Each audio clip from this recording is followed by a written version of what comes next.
అందరికీ నమస్కారం.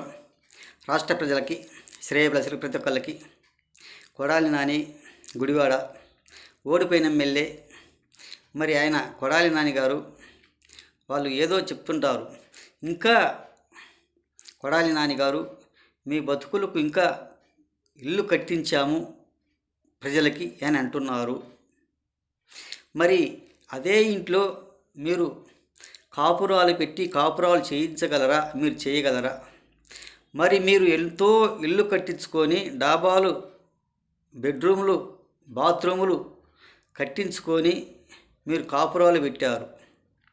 అలాగే మీ బాత్రూమ్ సైజులో ఉంటుందేమో ఒక సెంటు స్థలం. కనీసం మీరు మాట్లాడడానికి కూడా అవకాశం లేకుండా చేస్తున్నారు.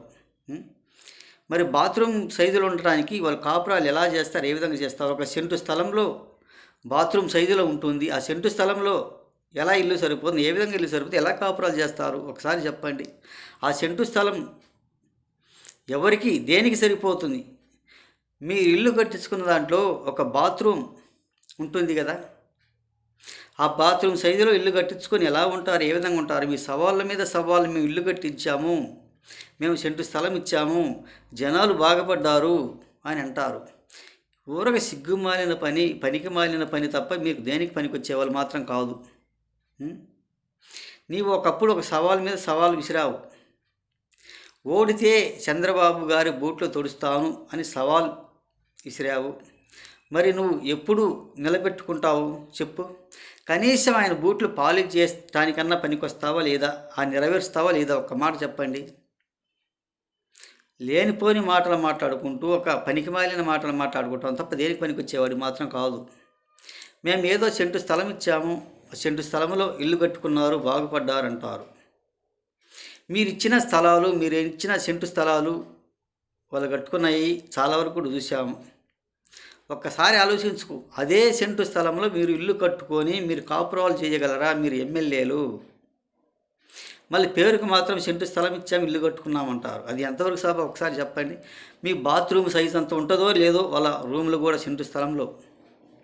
అదే సెంటు స్థలంలో మీరు కట్టుకొని మీరు సంవత్సరాలు ఉండగలరా? ఎవరు ఉండలేరు. నేను చాలా చోట్ల కూడా చూసాము ఇటువంటి పనికి మాలిన మాటలు. ఒక సెంటు స్థలం ఇచ్చి సెంటు స్థలంలో ఇల్లు కట్టుకున్నారు, ఇచ్చామంటారు. మళ్ళీ మేము అధికారంలోకి వస్తామంటారు. ఏడా వస్తారు? ఏ విధంగా వస్తారు? రాష్ట్ర ప్రజలను బహిష్కరించారు కదా మిమ్మల్ని. 11 సీట్లకు ఇచ్చి మీ ప్రభుత్వం బాగలేదు, మీ పరిపాలన బాగలేదు అని బహిష్కరించినా కానీ ఒక సిగ్గు శరము లేకుండా ఈ కొడాలి నాని సవాళ్ళ మీద సవాళ్ళు విసురుకుంటూ మేము సెంటు స్థలం ఇచ్చారు, వాళ్ళు బాగుపడుతున్నారంటారు. కొంచెమైనా ఏదైనా సిగ్గు శరము ఈయన మానం ఉన్న వాళ్ళైతే ఇలా మాట్లాడడానికి ఆస్కారం లేదు. ఒక్కసారి తెలుసుకో. నువ్వు ఇచ్చిన సవాలుకి, నువ్వు మాట్లాడిన సవాలుకి, నువ్వు ఇచ్చిన సవాలుకి ఎప్పుడు నెరవేరుస్తావు? సరే, కాళ్ళు కడక్కపోయినా, కాళ్ళు దొరకపోయిన బంధువులు బూట్లన్న పాలిష్ చేస్తావా లేదా అనేది కొంచెం తెలియజేయవలసిందిగా రాష్ట్ర ప్రజలకి, శ్రేయభిలాషులకి ప్రతి ఒక్కళ్ళకి హృదయపూర్వక ధన్యవాదాలు.